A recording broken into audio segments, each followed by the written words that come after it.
Hi, welcome to Dental Canvas. I am Dr. Gopal Kasat, and in this episode, we will be discussing the anatomy of the mandibular first premolar.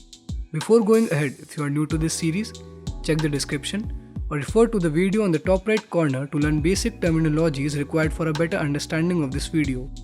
The mandibular second premolar are developed from 5 lobes, 3 buccal and 2 lingual lobes, compared to the maxillary premolar which usually develop from 4 lobes. Now, let us start with the buccal aspect of the mandibular right first premolar. From the buccal aspect, the crown of the mandibular first premolar is nearly symmetrical and is roughly trapezoidal in shape, in which the shortest of the uneven sides are represented by the cervical margin.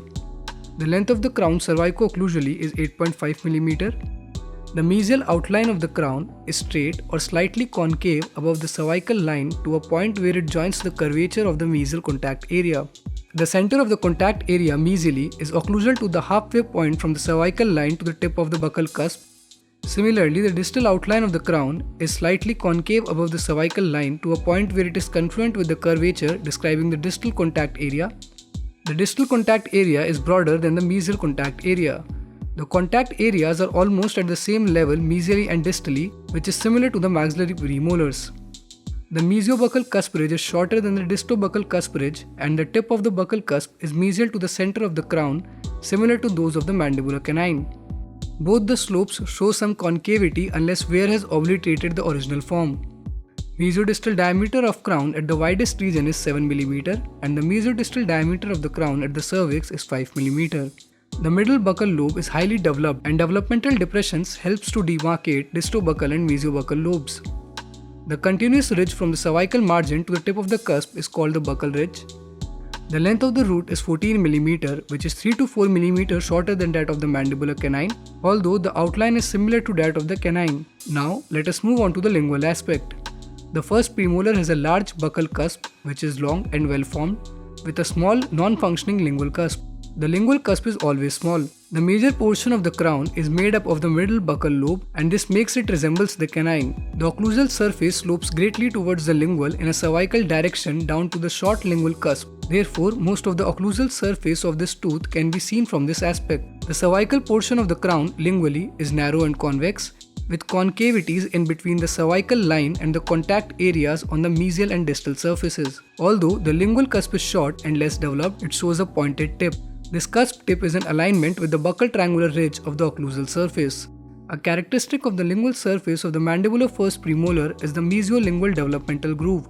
This groove acts as a line of demarcation between the mesiobuccal lobe and the lingual lobe, and extends into the mesial fossa of the occlusal surface.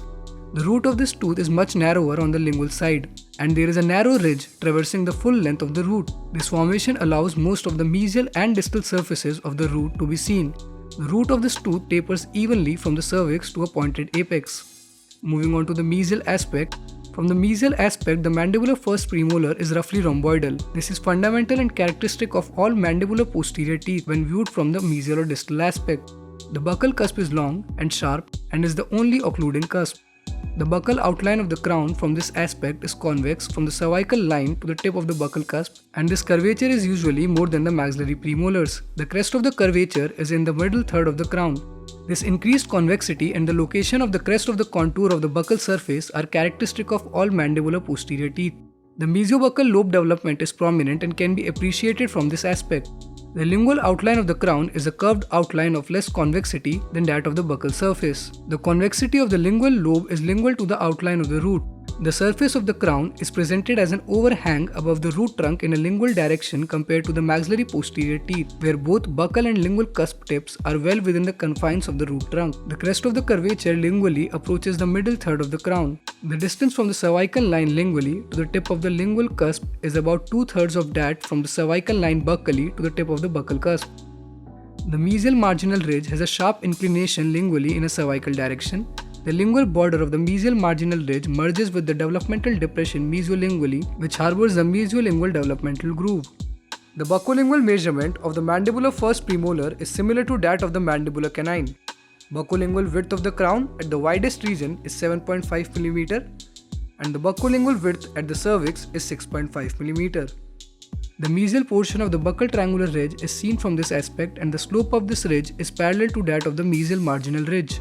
The sulcus formed by the convergence of the buccal and lingual triangular ridges is directly above the mesiolingual groove from this aspect. The crest of the curvature of the cervical line representing cemento-enamel junction is 1 mm. The mesial contact area is centered on a line with the tip of the buccal cusp, and immediately below the convexity of the contact area, the surface is sharply concave between the contact area and the cervical line. The root outline from the mesial aspect is tapered from the cervix, ending in a relatively pointed apex and is in line with the tip of the buccal cusp. The tip of the lingual cusp is on a line approximately with the lingual border of the root. A deep developmental groove is appreciated in the root from this aspect. From the distal aspect, the surface of the root exhibits more convexity than was found mesially, and rarely a shallow developmental depression can be observed.